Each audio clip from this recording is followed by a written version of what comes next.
Welcome to Awesome Movie Year, the podcast where we take a look back at an awesome year for movies, which is every year. I'm Josh Bell, film critic and writer, and I'm joined by my co-host. I'm Jason Harris, filmmaker, comedian. I'm stumped, guys. Is there a famous line or impression I can do for this one? I think not. Really, nothing memorable that is said in this movie whatsoever. Guy, our title character doesn't have anything to say to the scum of the city that he is pursuing. Nothing whatsoever to offer there. What a bummer. I was already, we did all these exploitation movies, and I'm thinking maybe we'll get one with a memorable quote in here. Maybe so. Such luck. Yeah. So we are talking, of course, about Dirty Harry, who never said anything memorable. This is a special bonus episode here, the second bonus episode that we have done for our season on the films of 1971. So if you are checking this out on our Patreon, by David Rosen, produced by David Rosen Patreon. First of all, thank you. We very much appreciate it. And second of all, I don't see any revenue from this. This is just in the world of grifts, Dave's pulling one over on us. Well, Dave appreciates it at least, and that's appreciate fair. People listening to the episode. That's true. I do appreciate that. So. And if you are listening to that now, then we've just finished up our season on 1971. And as we said in our other bonus episode on Willy Wonka and the Chocolate Factory, there were these big pop culture sensations with lots of quotable lines featuring characters that have kind of become, made an indelible mark on pop culture that we felt like we really had to talk about if we're covering 1971. Also movies that a lot of our social media followers mentioned when we were asking about your favorites from this year. So that's why we wanted to get to Dirty Harry. Plus, I know, Jason, this is one of your favorites from this year, and it was almost your pick. Oh, yeah. Really like it. And really, as I was listening back to our Daughters of Dracula episode from the other day, do you remember that one? Yeah, Dracula. So, and I was like, man, I'm really disappointed with what we're getting in this exploitation 71 throughout the year. I mean, I think French Connection was my favorite up to this point, but Dirty Harry, that gives me everything I need from this grimy, disgusting, everyone's a son of a bitch type genre. Yeah, I don't know if we could call this exploitation because this is a major studio movie with a decent sized budget and like the biggest movie star in the world at the time. So I'm not sure if it really falls under that category. But well, you can make an exploitation movie with, Mel Gibson made exploitation movies in like the 90s and early 2000s when he was a huge star. So, I mean, I guess I think of those as like low budget films that are exploiting trends or cultural moments or things like that, or just the audience's desire for sleaziness. But I mean, I guess a studio movie can have those same motives. I just always think of it as sort of independent or small, low budget films. Two issues, Josh. One, I don't think he was the biggest star in the world at this point. Okay, well, one of the biggest. But two, you make a good point. When I'm watching this and I'm like shootouts and helicopter shots, I'm like, we always consider Jaws the birth of the modern blockbuster, but this has all the makings of, a big time action movie in 1971. This to me felt like a blockbuster film. Oh yeah, absolutely. I mean, I think with Jaws, part of it is the way it was released, right? Which is in the pattern of a modern blockbuster. And very Billy Jack. Yes, exactly. Yes, that Tom Laughlin kind of pioneered there, but that was the first studio movie to do that. But in terms of the content, yeah, you're absolutely right. And this movie certainly kicked off a trend of movies like this. And, when we were growing up, I know watching, like Arnold Schwarzenegger movies in the 80s all owe a huge amount to Dirty Harry and things like that. Especially Kindergarten Cop. Hey, man, that's not entirely wrong. If there had been yet another Dirty Harry, maybe he would have had to go undercover and teach children. It could have happened.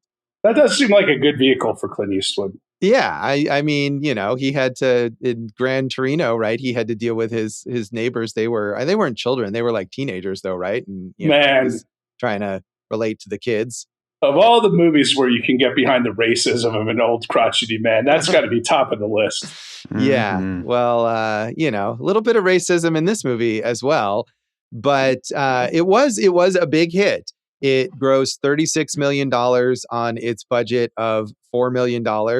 And, it launched a whole franchise. And Eastwood was, if not the biggest star in the world at the time, certainly one of the biggest. This was definitely at the height of his early fame after starring in all those Westerns and being on television. I mean, I know you always talk about the alternate casting, Jason, but his like signing on to this movie basically rescued it from purgatory and allowed it to be made. Well, that's because a lot of people passed on it. But yes, it was the fourth highest grossing film of 71, and Eastwood, huge star that like this only pushed him even further. As you know, Josh, 4 sequels. 4, Josh. Yeah. 4. Yeah, I mean, and this is really the only. That's like 23 Jump Street, 24 Jump Street, and 25 Jump Street coming up. We might get those eventually, but I mean, this is the only franchise that Eastwood ever worked on, and you, depending on how you look at it, maybe the only sequels that he ever made. So what about the Sergio Leone? Well, that's what I mean. Those movies are.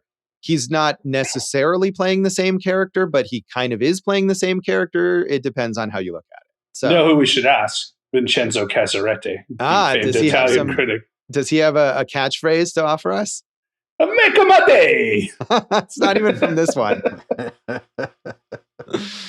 So, it was a huge hit, but certainly not without controversy in terms of the violence and also its point of view, which was regarded by many people as a right-wing point of view. Clint Eastwood himself, famously a conservative, and John Milius, who is not credited here, but was one of the ghostwriters, very famously conservative, and is a credited writer on the second Dirty Harry movie. So it's a point of view that I think a lot of people, I kind of assumed, well, people look at it this way now, but even at the time, a lot of people thought that this sort of vigilante cop story was a right-wing fantasy.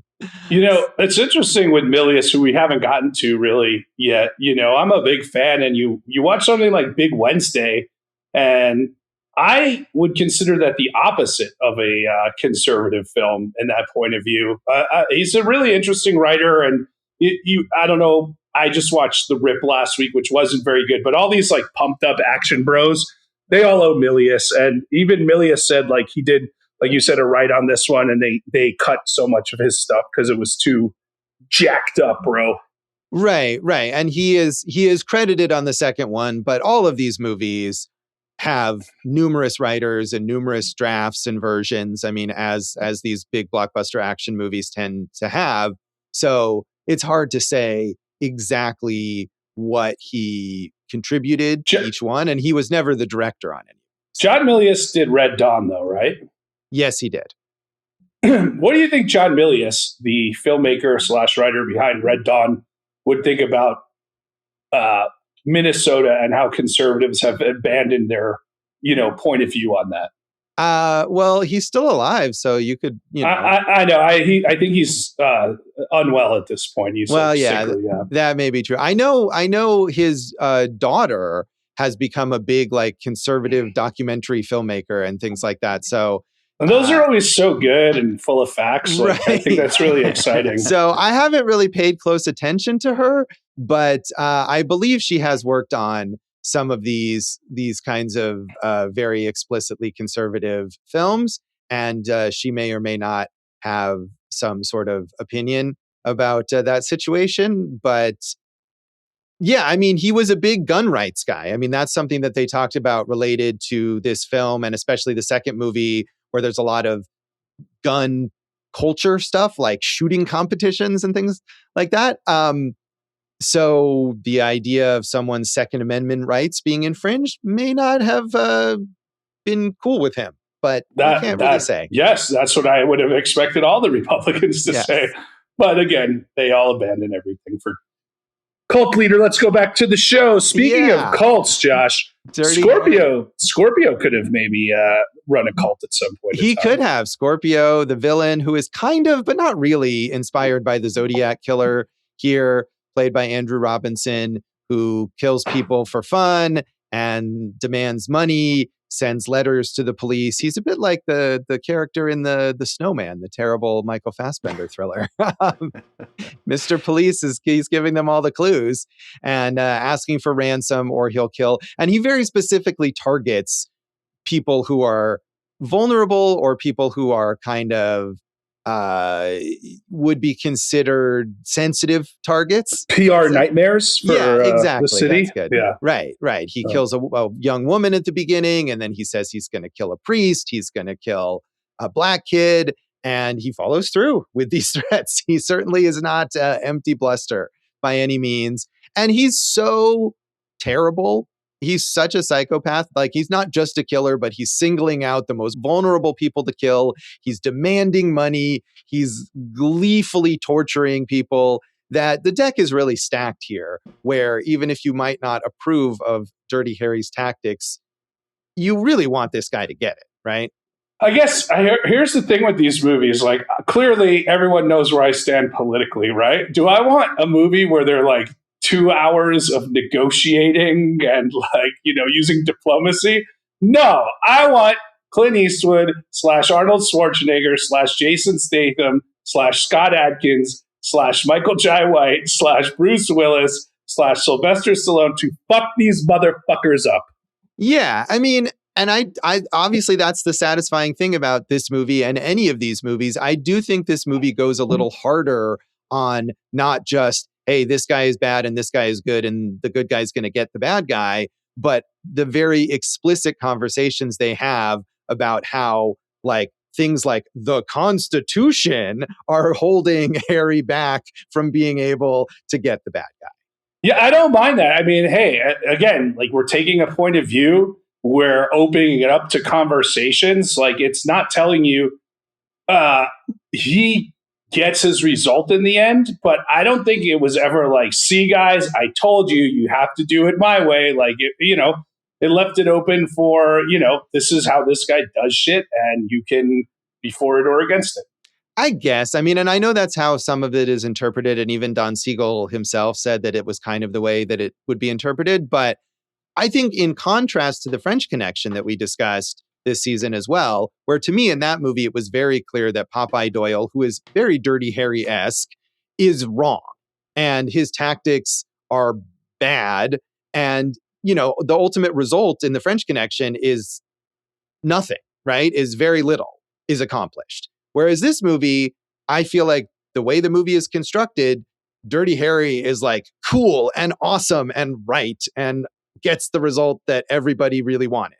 So I feel like even if the intention was to make it more ambiguous or more like the French Connection, I'm not sure it comes across. I mean, there's a whole sequence where he goes into the DA's office and the DA's like, we got to let Scorpio go. There's no way the state will ever win this case because of what you did and your methods. So I feel like it shows that point of view. And then, like you said, he's a vigilante. He's going to do his own thing anyway, Right. But I feel like that it shows that point of view as wrong.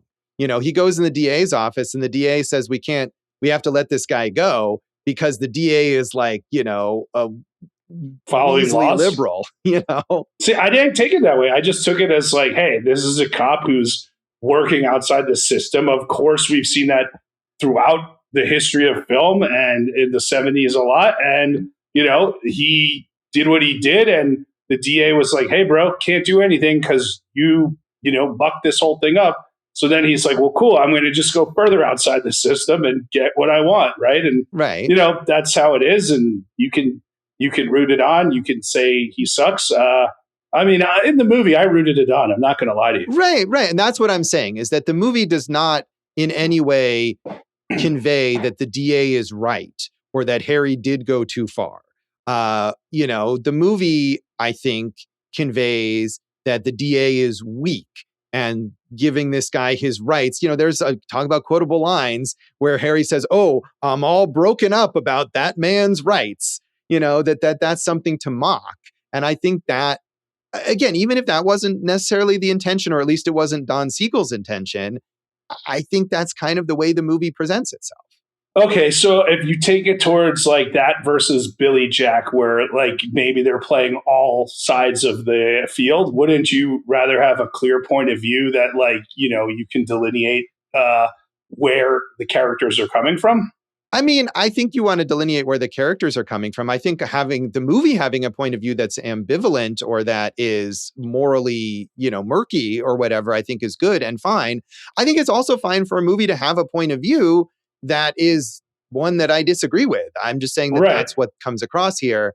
And again, I think people at the time had this exact conflict that we're talking about, where it was like, this movie is exciting, but kind of reprehensible. So critics definitely captured that.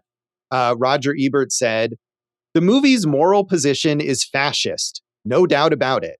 I think films are more often a mirror of society than an agent of change, and that when we blame the movies for the evils around us, we are getting things backward. Dirty Harry is very effective at the level of a thriller. At another level, it uses the most potent star presence in American movies, Clint Eastwood, to lay things on the line. If there aren't mentalities like Dirty Harry's at loose in the land, then the movie is irrelevant. If there are, we should not blame the bearer of bad news. Yeah, well, that's the buzzword of the day, fascism. So that got me thinking, I don't feel like it's nearly as fascist as what we're living through right now. But then I'm thinking 1971, Nixon, there's a lot of smoke and mirrors to get done whatever they wanted to get done. But like you said, this movie had been in development and kind of off the table for some time. So, did the first draft come in when Lyndon Johnson was still in office? And there's a lot to, dissect in that regard. But yeah, I don't know. I didn't take it as fascist. I just took it at. Did you, Josh? Yeah, I mean, I think you boiled it down to what the point of view is that ultimately the police, Harry becomes a vigilante only because he's being held back by rules and the Constitution and court rulings, even more so than the Constitution. Really, the Miranda. I should have looked up. I don't know when the Miranda ruling is, but it was, I guess, maybe I think early mid 60s. Yeah, so it was a new thing that people were getting used to, a court ruling. And so, yeah, I mean, I think the idea that the police should have free reign to, shoot criminals or people that they believe are criminals. I mean, there's never any question that Scorpio is guilty. That's one thing that we're not working with here. We see him right at the beginning of the movie. He definitely killed this person. There's no question at any point that he's guilty. But theoretically, the cops might be wrong. And right? I mean, is it hard to imagine Dirty Harry as an ICE agent? I don't think it is.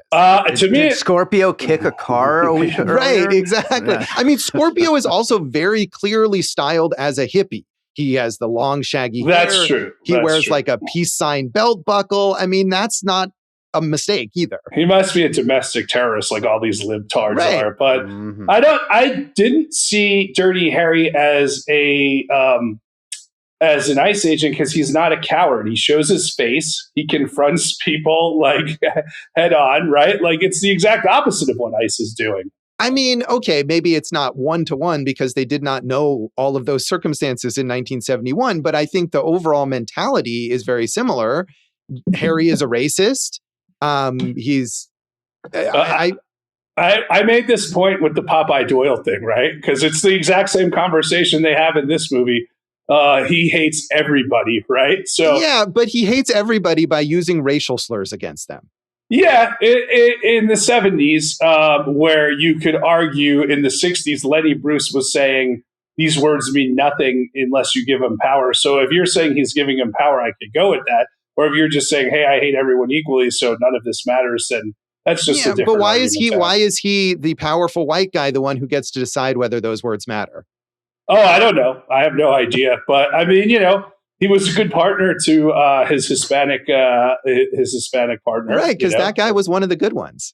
There you go. So, that guy played Poppy on Seinfeld. He did, and he was. It's hard, in these movies for anyone to really register beyond Eastwood, and especially in this one because Scorpio, Andrew Robinson, is so diabolical that they kind of overpower every other character in the movie. But he holds his own. So, I think so. But Andrew Robinson, I really think a really grade A villain in this thing. Oh yeah, totally. I agree. So Roger Greenspun in the New York Times was also conflicted. He said, The honorable and slightly anachronistic enterprise of the Don Siegel cops and crooks action movies over the last few years takes a sad and perhaps inevitable step downward in Dirty Harry. There are moments in Dirty Harry that I would place above everything in the earlier films, but as a whole, it makes less sense or less interesting sense than they do. Dirty Harry fails in simple credibility so often and on so many levels that it cannot even succeed, as I think it wants to succeed, as a study in perversely complementary psychoses. What does succeed and what makes Dirty Harry worth watching no matter how dumb the story is Siegel's superb sense of the city, not as a place of moods, but as a theater for action. Yeah, heck yeah. Don Siegel. Don Siegel's awesome. I'm a big fan. And he made a lot of movies here with Eastwood just before this, right? Right. Coogan's Bluff, Two Mules for Sarah, even 1971, The Beguiled here. He is, when we talk about like these kind of workman-like directors, like he's a real master of like the cop stuff, the nasty, the nitty, the gritty. And yeah, this does the same way French Connection shows what a cesspool New York was at this time. You feel like San Francisco's just fucked in this era, right? Right. Yeah. I mean, and I think that's one of the things about the like point of view of the movie is that it's so well paced, it's so exciting, it's suspenseful, there's great set pieces, all of that. So you can just kind of gloss over everything else. You can just kind of skate along on all the well-crafted thrills of this movie, and they are very well crafted. And then maybe later afterwards you think, wait a minute, what was this movie trying to say here? Or what was going on with this? And so you end up maybe a bit conflicted or something. Well, to me, I got back to that everyone's a piece of shit feeling, which I like in those movies, when they're doing kind of the stakeout to get Scorpio and Harry trains his his sight on a woman and two dudes about to get it on. He's like, well, you deserve some fun, Harry. It's like he's not trying to be anything that he's not. Yeah, there's a lot of gratuitous nudity in this movie. I think I hadn't remembered that part of it, but there's it's not ever relevant to the plot. And there's just random topless ladies at multiple points in this movie. I also like the one where they're, again, kind of, fleecing a neighborhood and Harry is looking into Hot Mary's apartment. And then those guys are like, he's a peeping Tom, beat the shit out of him. And then his partner saves him. And he's like, and Dirty Harry says, let them go. They thought I was a piece of shit peeping Tom. They had a right to beat the shit out of me. Right, right. I thought that was interesting commentary, right? He was pro-vigilantism in that sense as well, which I would say, even if someone is a peeping Tom, does not warrant him being beat up by random people, Do you think Dirty Harry Callahan would have run a successful campaign against Mandami last year? I hope not, but you could see him attempting that. The mayor is another character here that is this sort of this mealy-mouthed, weak-willed, spineless toady of the system or whatever, played by John Vernon. So, maybe Dean Wormer. Maybe if we got more Dirty Harry movies beyond where the series ended, he could have run for mayor and killed the liberal. The liberal opponent would have turned out to be secretly running some sort of sex trafficking ring or whatever, which would have authorized Harry to shoot him in the face. No, the reveal would have been that it was all the conservatives in there, and then they would have just not cared anymore. Yeah, I think we need Dirty Harry now. Maybe to life imitates art. Yeah.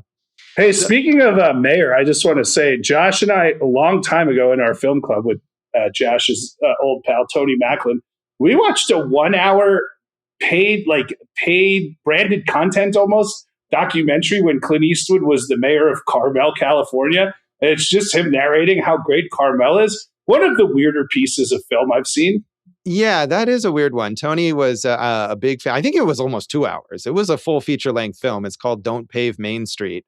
And it was not the finest moment in the film club or in Clint Eastwood's career. We watched this movie in that film club too, though. We should give Tony credit for that. He's a big Clint Eastwood fan, Tony Macklin, and so brought us many this. people are. Yes. Many people are. You know who needed some Dirty Harry vigilante action was David Zaslav for not releasing Juror Number 2 in the theaters last year. Juror Number 2 2 is years not ago. that great. Yeah.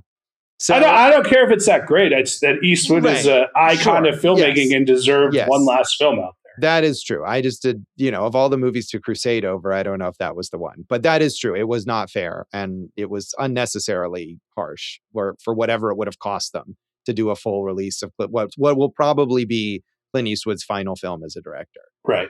So, critic-wise here, finally, Kevin Thomas in the Los Angeles Times said... Perfect movie for KT. Yeah, but he was also conflicted. He said, Dirty Harry is as engrossing as it is disturbing. It is a bluntly violent, very well-made suspense thriller that advantageously teams Clint Eastwood in the title role with director Don Siegel for the fourth time. Like A Clockwork Orange, it presents a maniac so vicious with such deftness we're induced to enjoy the savage reprisals meted out to him. But unlike the Stanley Kubrick film, it does not take the crucial next step and comment on this pleasurable response to violence it elicits. It does not demand that we think about what we're watching and how we're reacting to it. In a very real sense, then, Dirty Harry is a high-style film with low-brow appeal, a movie after which you may dislike yourself for liking it as much as you do. Well, I mean, that's pretty accurate, right? Like that whole idea, like it's so, like you said, well crafted, and it looks great, and like it really does feel like, hey, get the popcorn. We're having a big movie night together, right? So you can get wrapped up in all of that. I mean, obviously, I get why we're talking about Clockwork against it because it was the same year, but I didn't necessarily make that comparison at first, and I don't know if that's an insult. He didn't, Kubrick's Kubrick. He's one of one, right? So this is just a different type of film and a different type of filmmaker. And, another film that I love from this year, Straw Dogs, would be another one to put in this, comparison, I think. Yeah, Kevin Thomas mentions also elsewhere, he mentions The French Connection and he mentions Bullet as well as other comparisons for this film. And I haven't seen A Clockwork Orange in a long time, so I don't remember all the details. But certainly, again, it struck me as relates to French Connection, that movie had a lot more ambivalence about its main character and his tactics and the whole enterprise than this movie does, is the way. Well, this movie doesn't have Roy Scheider. That is true. He could have, maybe he could have played the partner here. I feel like the partner in this movie has more to him as a character than Roy Scheider's character. Oh yeah, 100%. Connection. He's willing to get out because it's not for him, and he's playing the tough guy until it's too much. I agree with you on all that. So yeah, that's Chico Gonzalez is the character's name. Yeah, he's a decent character and manages to not die, which is a good thing. They even mention in the second movie that he's happy in his new career as a teacher. So good for Chico. Important. Yeah.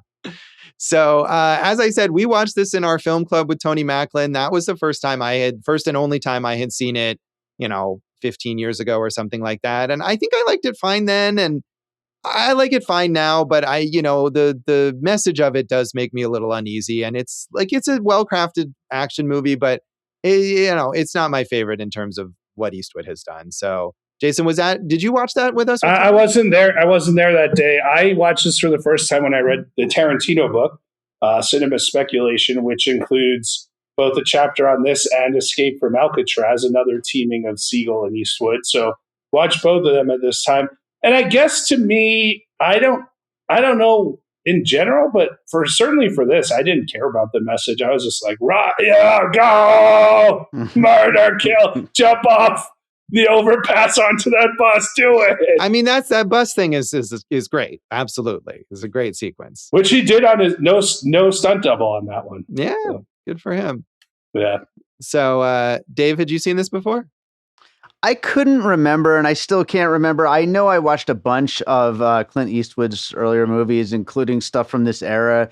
I don't know, like 20 years ago or so. But I couldn't remember if I had seen this one. What I do know for sure is that my dad took me opening weekend to see the Deadpool when I would have been like 7 years old, and my mom got really mad at him. I thought she would just be mad that she didn't get the invite to go along or something. I know, right? Yeah, it's one of my few early memories from that age. I was her like, "What the fuck's wrong with you?" Do you guys remember the first movies you saw in the theater?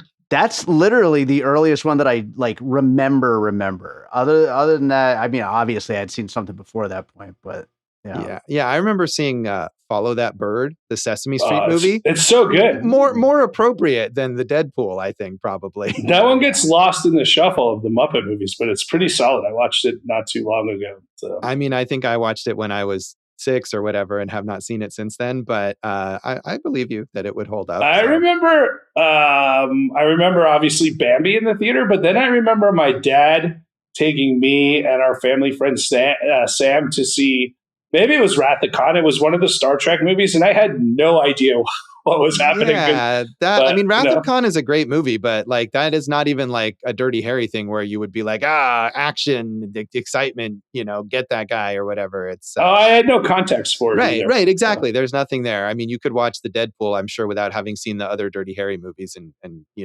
understand well enough what was going on and be excited. So were you like a big Guns N' Roses fan then? That was me at that age, Dave, and I know they're in the Deadpool. Oh, maybe that is. Yeah, I loved Guns N' Roses, so maybe that's why he brought me to see it. I don't know. Yeah, we all love Guns N' Roses. Yeah. That was the only thing I knew about that movie for years, or Dirty Harry in general, was because Guns N' Roses was in the Deadpool, and I loved Guns N' Roses, although I never watched that movie. So I always associate GNR with what was You Could Be Mine, the Terminator. Yeah, Terminator that's from 2. Terminator 2. Yeah, they're not actually in that movie. The song is in the movie. They're not. And the video is the video very has the Terminator. But I believe the band themselves are actually in the Deadpool. Mm-hmm. So, Jason, anything else you want to say about the background of this film? Well, like we had mentioned, it was multiple iterations of the draft. It was originally called Dead Right, and it was about a New York cop. Another draft had a police sniper kill the shooter. Another draft was set in Seattle, and it was actually sold to ABC for a TV movie. Tell me how that would work, Josh.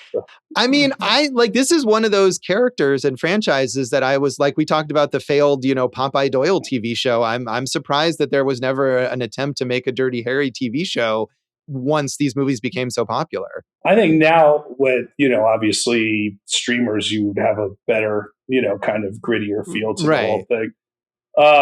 But when Eastwood took it, he said he wanted to go back to the original draft. He read all the drafts. He's like, the draft, it all moved away from the character and, whatever he was trying to get out of it. So he went back to the original draft. Obviously a good decision. Yes. And what I found amusing is that at one point this movie was set to star Frank Sinatra. And I don't know what it is that movie producers always wanted to make Frank Sinatra like an action star. This is the second Die Hard. Second big action franchise that I know of where it was originally supposed to star Frank Sinatra. So imagine him as Dirty Harry and or John McClane. Hey, baby, you got to ask yourself one question. Do I feel lucky? Well, do you, punk? I'm glad we did get your chance for a good impression there. So I saved it for Sinatra. It's perfect. That's because anyone could do the Eastwood version, but you got to do the Sinatra version. Yeah, that's right. So his Chico would be played by Sammy Davis Jr. Yeah, it would be a very different film, certainly. Yeah, babe. He's a real cuckoo killer, babe. We'll come back and talk more of our general thoughts on Dirty Harry.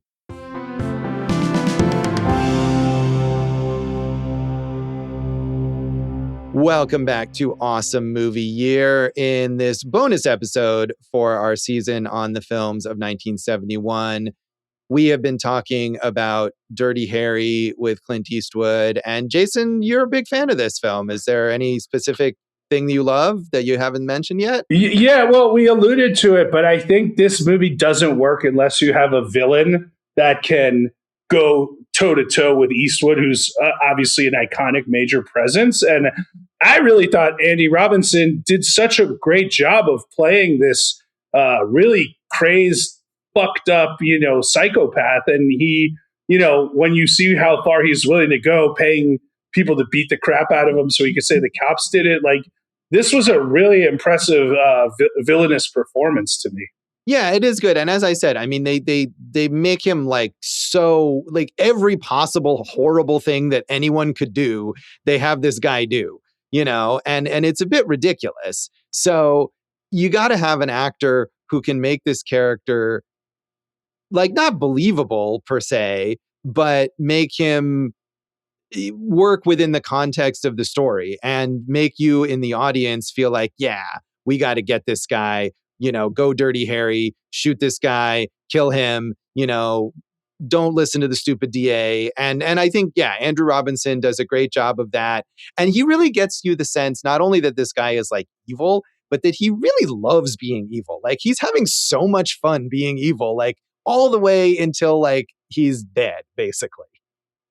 Yeah, I mean, he saw it through to the end, I guess, is what you're saying there. But so many good set pieces, right? That we've kind of that bus sequence, and we didn't even talk about that shootout at the beginning, which really kind of solidifies the Dirty Harry character right away.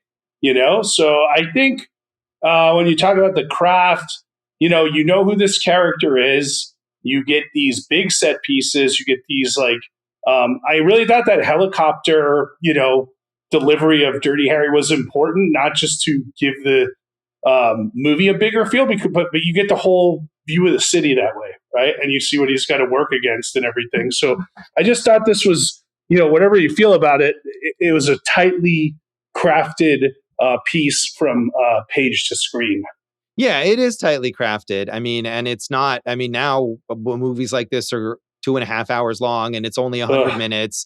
And I really felt it. I watched Magnum Force, which is the second Dirty Harry movie and is the longest Dirty Harry movie, is like 20 minutes longer than this. And you really feel those extra 20 minutes. So, I mean, that is true. That is one thing that Siegel is great at. Whatever is or isn't in the script, he really knows exactly how to move quickly from one thing to another and keep those action set pieces exciting and suspenseful, and the lulls are minimal.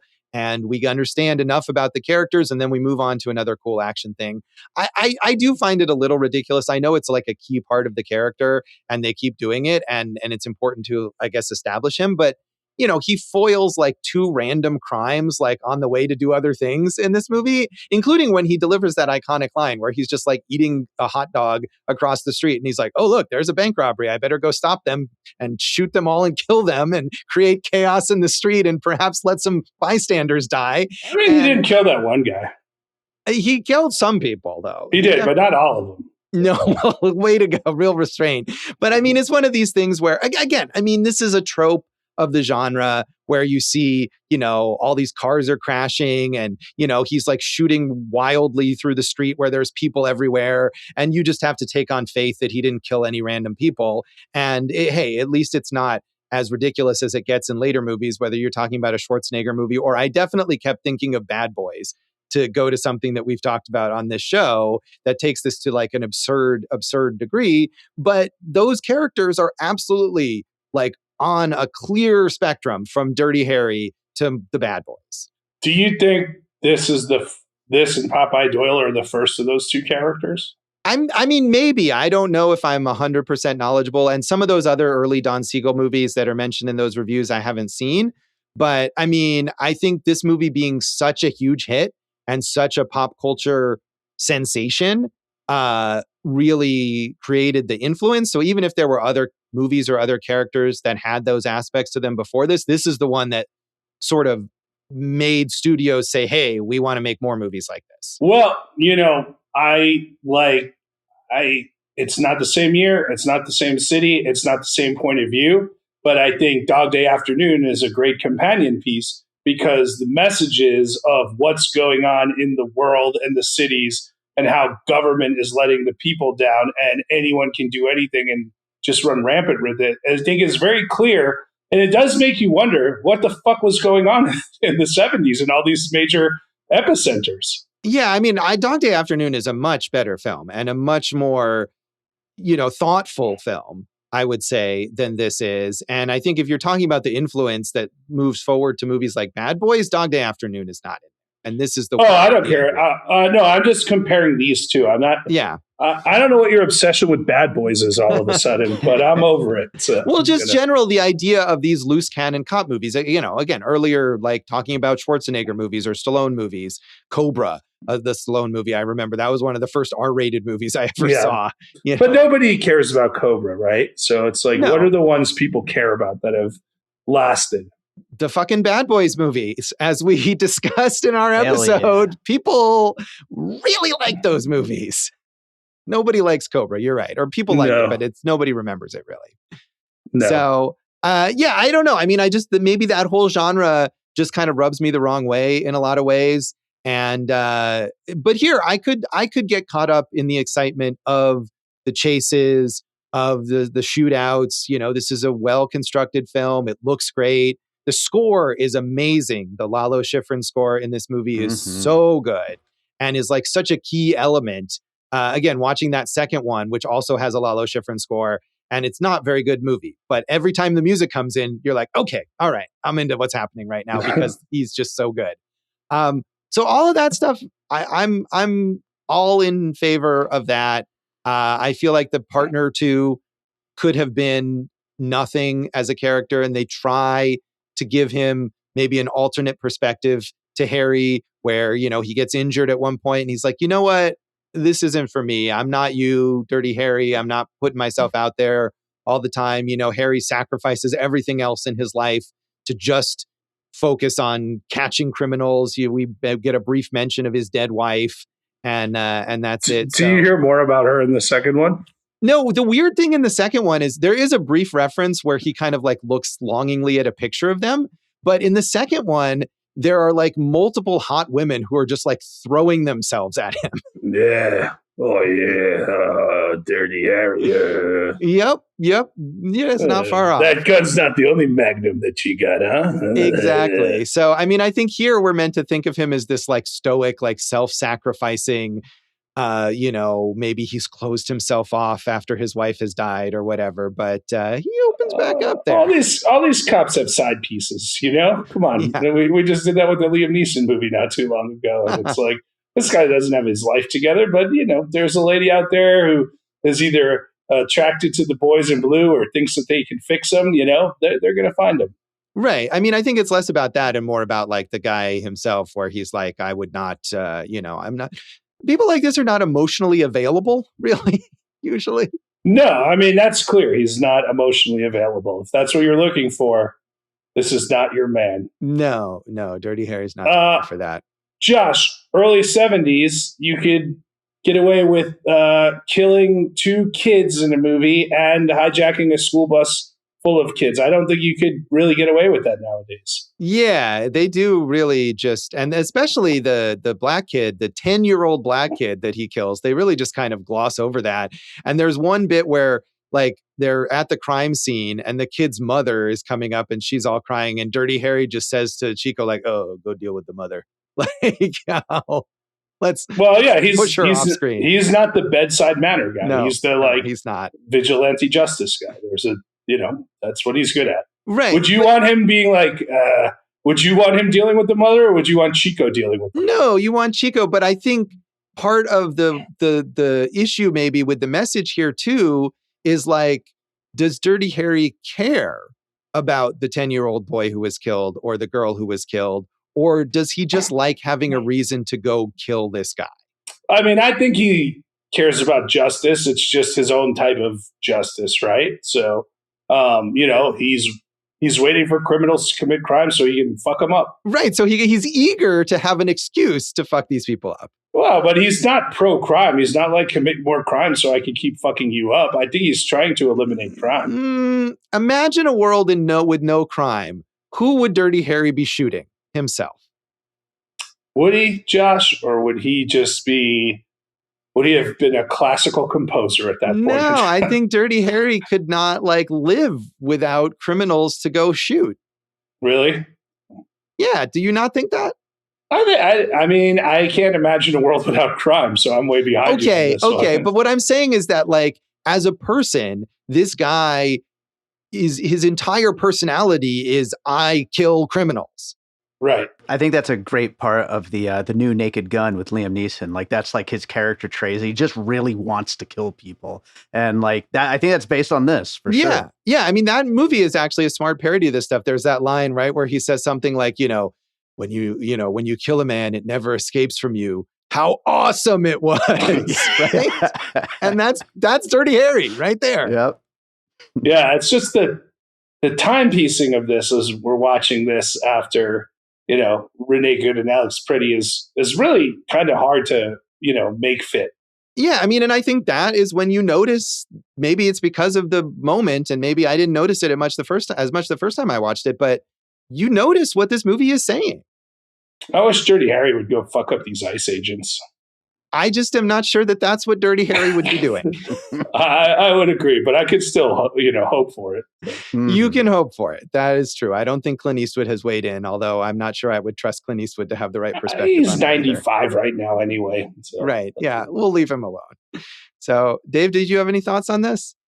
Well, I just wanted to go back to what Jason said earlier, how this almost more than Jaws feels like, what modern blockbusters have become. And I really do think that that's true. Like, that's something that I kept thinking watching this movie. I was like, this just feels so much more like a modern action blockbuster than almost anything else that we've watched or seen in years before this, or even like into the 80s. Like, I feel like this is really out of time. It feels so modern. I have to take issue with you, Dave. I would say this would be a blockbuster up until the MCU started, and then we don't get any of this stuff anymore. This would be a straight to streaming movie. We still get a Jason Statham movie every January. So. Right. Yeah. I mean, there's I just watched Shelter, the new Jason Statham movie, which I maybe liked even a little better than this, but I mean, I'm a Shelter man. It certainly has a lot of the same, Jason Statham's whole career would not exist were it not for Dirty Harry. So,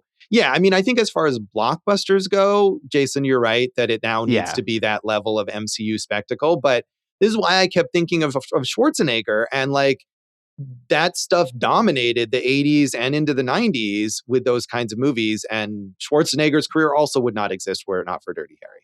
Well, and Schwarzenegger and Milius are tied together in a lot of projects too. So, yeah, those are all the steroided up versions of Clint Eastwood, right? Yes, they are. And I mean, and maybe in a way, the Deadpool came out in 1988, contemporaneous with the rise of Schwarzenegger and Stallone, the Rambo movies and stuff. And maybe that was why, Eastwood never went to that place. He never became jacked like those guys. And maybe that was why Dirty Harry kind of faded away.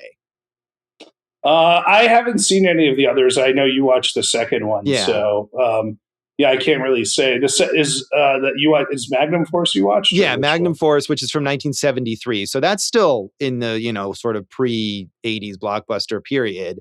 It's just that this franchise stretched across these two eras, really, from 71 to 88, and so you see Siegel only directed this one. Yeah, each one has a different director. Eastwood did direct one of them, although it sounds like Eastwood was such a star and had so much power that he basically told the directors what to do on the later films, even when he wasn't the He's a real Ryan Reynolds. Yeah.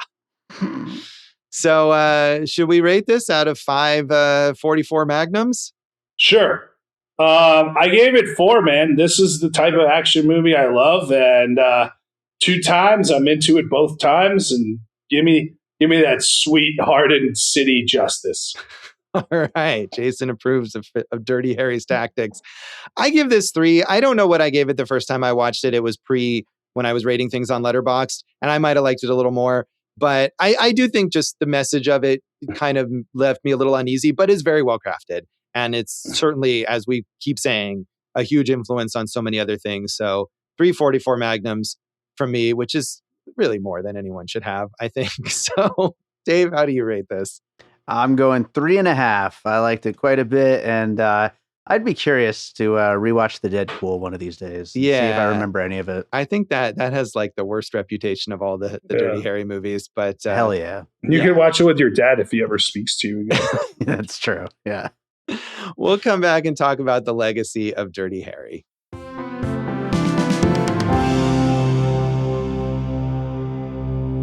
Welcome back to Awesome Movie Year. In this bonus episode of our season on the films of 1971, we are talking about Dirty Harry. And as we've said, the big legacy here, I mean, beyond the sort of like larger cultural legacy of all of these action movies and loose cannon cop vigilante movies, specifically, there are 4 sequels to Dirty Harry. I did watch the second film, Magnum Force, from 1973. There's also The Enforcer from 1976. Sudden Impact from 1983, which is the one that Eastwood himself directed. And as we've said, The Deadpool from 1988. And the weird thing about Magnum Force is that even though Milius is a credited screenwriter on it, along with Michael Cimino, they're the 2 writers credited, so quite a combo there.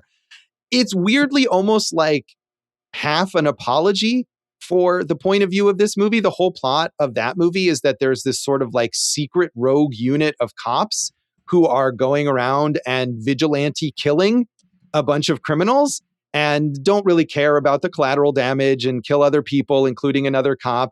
And Dirty Harry goes after them. But at the same time, it doesn't want to change who Dirty Harry is. So there are a lot of references to like, no, but Dirty Harry, you like vigilante killing. And he's like, well, but not like this. It really doesn't. I mean, I think he says at one point there is literally a line where he says like, I'm fine with people getting shot as long as it's the right people. It's like, okay, what are we saying here? But more than that, it's just kind of dull. It doesn't have the excitement, and the action set pieces aren't as good, and it's slow paced. It has a lot of subplots. Again, the ladies throwing themselves at Harry and things like that. So not great. And I didn't watch the rest. That's a bummer. And also, the Cimino thing's interesting because I just mentioned Ryan Reynolds, and I think he just bought the rights to Thunderbolt and Lightfoot, which is a Clint Eastwood movie that from 1974 that gave Cimino his big break as a director, and Eastwood was the one who went to bat for him to do that. Yeah, and I don't know, again, as far as these screenplays go, there's a lot of, cooks in the kitchen or whatever, and what Cimino actually contributed to that film versus what is in the film itself.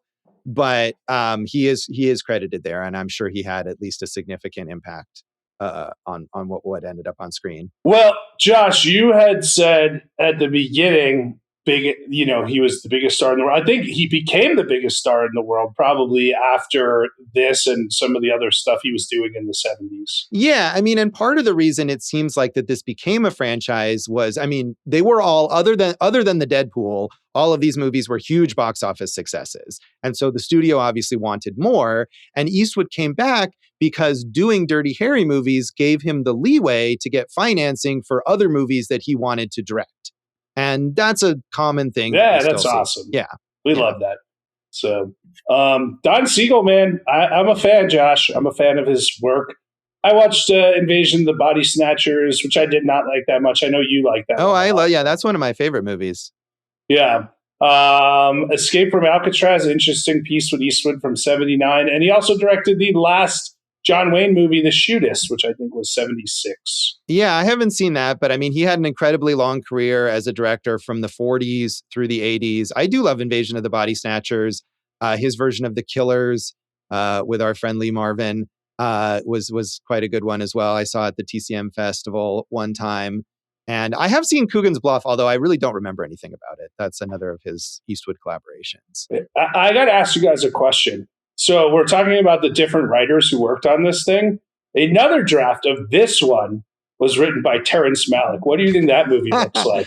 Well, I think Malick did work as like a screenwriter for hire for a while. So maybe he was just doing what the studio wanted. But yeah, I don't know about a Malick version of Dirty Harry. A lot more introspection from the character. Yeah. Maybe even more catchphrases. He would, do you feel lucky? Do I feel lucky? Who even does feel lucky? Yeah, I mean, he does, Malick, he's not afraid to shy away from violence and people, the motivations of people who act in such ways. Yeah, that's true. I mean, it could have been an interesting combination. I don't know that it would have worked. And it doesn't seem like he was ever on tap to direct it, just to contribute to the... Well, yeah, because it was 71. I think he hadn't even made Badlands yet, so... Right. So, but the other names for director, Sidney Pollack and Irving Kershner, both great. I don't think And then you had mentioned Frank Sinatra, some of the other guys, John Wayne, Robert Mitchum. Mitchum would have been fucking awesome in this thing, I think. Mitchum's brother is in this movie. Right, that's true. Steve McQueen, Burt Lancaster, I would have liked in there. And then, of course, George C. Scott and Paul Newman, who were probably up for every 70s. Right. And a lot of those people turned down the role because of the perceived right-wing or fascist tone of the story. So, it was something even before it was made that people were anticipating would be the case with it. But I mean, you look at it, George C. Scott did Hardcore in 79. And this, I think, again, kind of feels like that grimy type thing. And, Mitchum with the Cape Fear stuff and, the Day of the Hunter, like, all these guys kind of fit in their own way, I'd say. Oh, yeah. I mean, I think they could have fit in the role. I just find it interesting that was how they perceived the story. Those are all very good, like tough guy type actors. Sinatra, I don't know about, but a lot of those other guys, yeah. Hey, baby, you watch your mouth. One of the things I find fascinating, we mentioned the do I feel lucky? Well, do you, punk? The catchphrase, which people always misconstrue. Yeah. Mandela effects. Right. Where people think it's do you feel lucky, punk? But beyond that, what I found fascinating, like watching Magnum Force, there's a catchphrase in that one, which is a man's got to know his limitations, that I've heard so many times and didn't even realize was from a Dirty Harry movie. And go ahead, make my day from Sudden Impact. And even another phrase from the Deadpool, opinions are like assholes, everybody has one, which people say all the time. And I had no idea it came from a Dirty Harry movie. I didn't know that either. So it's good to think about that instead of Clint Eastwood having a dialogue with his chair at a Republican National Convention. Yeah, I wasn't. One of the worst performance pieces that we've seen. It'd be great if he got one more in him. I don't think it's happening though. I mean, again, juror number 2 is okay, but I think at this point, Eastwood it's okay for him to retire. Like, he's done enough. He doesn't want to.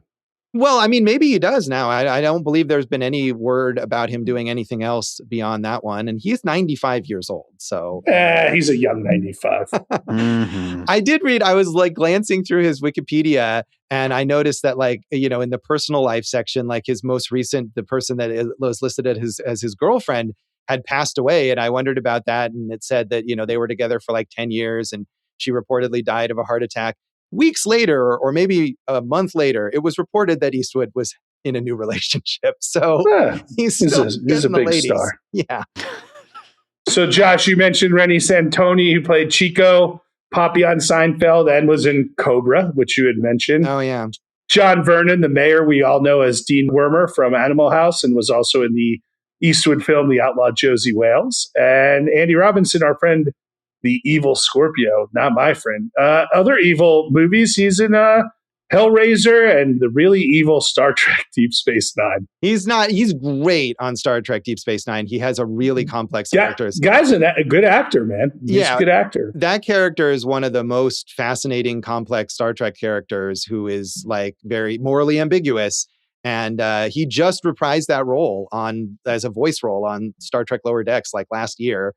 He's great in Hellraiser. He is just as evil as Scorpio, and he's great at being just absolutely nasty evil in that movie. And also the idea of sort of having fun. Like the guy really loves being evil, and so that's a fun one. You did not mention, Jason, that John Vernon was also in Ernest Goes to Camp. Well, I had to leave something for Dave. I don't remember. Sure. Did we talk about him in the Ernest Goes to Camp episode, Dave? I don't remember. I'm not sure. Yeah. But yeah, absolutely. He's great, though. He's always great when he pops up in things. So we've covered a lot of cop movies. Josh, I think you have a favorite cop movie, Josh? Oh, I don't know. I didn't think about that. I probably do if I... Zodiac? Zodiac is great. I mean, I don't know if you give Zodiac a cop movie. I mean, I don't think it really is. Yeah, there's a cop, character, but I do love Zodiac. I mean, and Zodiac has a bit where they go see Dirty Harry and talk about how... Yeah, they do. So. They're now making movies connected to the Zodiac killer. So I did not prepare this. I'm sure I could come up with one if Dave, I gave it some thought. Well, me and Dave will go. I'll throw a shout out to Cop Shop from a few years ago. Oh, absolutely rule. Joe Carnahan. If they remade Dirty Harry, it'd probably end up being directed by Joe Carnahan. Oh, well, yeah. The bummer, that's what's such a bummer on the rip is all the stuff you're talking about, how it's 20 minutes too long.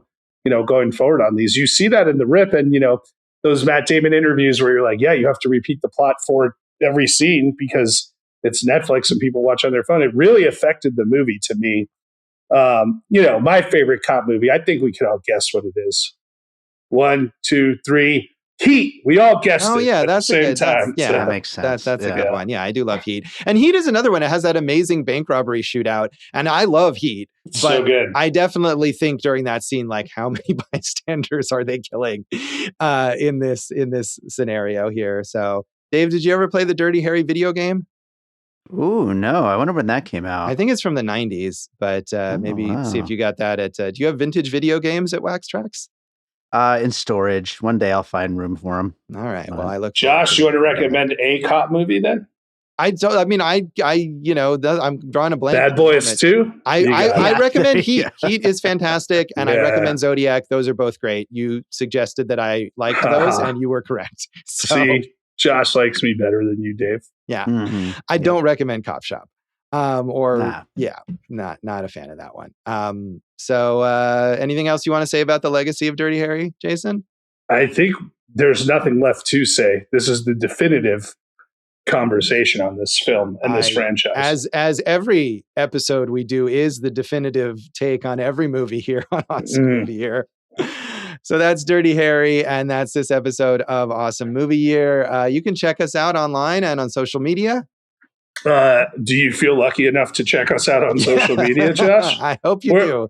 We're at awesomemovieyear.com, Awesome Movie Year on Facebook and Instagram. I'm Jason Harris Comedy, Jay Harris Comedy on all things. Go for Jason on Letterboxd, where I rated this 4 stars. As we previously mentioned. So you can find some old things from me at joshbellhateseverything.com. I'm at Josh Bell Hates Everything on Facebook, at Signal Bleed on Blue Sky and Letterboxd. And if you're on Letterboxd and you watch this movie or any of the movies we talk about on the show, tag your review Awesome Movie Year. We would love to know what you think. And check out our producer, David Rosen's podcast, David Rosen's awesome podcast, Piecing It Together. Yes, you can find Piecing It Together wherever you listen to podcasts, and follow me on social media at PiecingPod. And if you're listening to this on the Patreon, again, we thank you. Jason is ungrateful, but I am not. And we very much appreciate it. And if I'm grateful to the patrons, just not to Dave. Okay. Yes. That's a good distinction. So if you're listening to this later after our next season and you want to sign up for the Patreon for these bonus episodes and advanced content and a whole bunch of other stuff from us and from Dave, where and when can they do that, Dave? Patreon.com/byDavidRosen. And you'll get access to all different kinds of content from Piecing It Together, Awesome Movie Year, and my music career. Again, it's patreon.com/byDavidRosen. So Dave, if you're trying to get more patrons, maybe don't mention the music career. Yeah, fair. Well, it's an extra. It's a whole spectrum, a whole plethora of things that you can check out. So thank you, everyone. My favorite is the boudoir section. Yeah. Those are some steamy photos. We'll leave that section closed and just have the podcast episodes for you to enjoy. Thanks for listening to Awesome Movie Year. Thank you for listening to Awesome Movie Year. Make sure to follow Awesome Movie Year on Facebook, at Awesome Movie Pod on Twitter, and at Awesome Movie Year on Instagram. And if you like the show, review us and rate us with 5 stars on Apple Podcasts.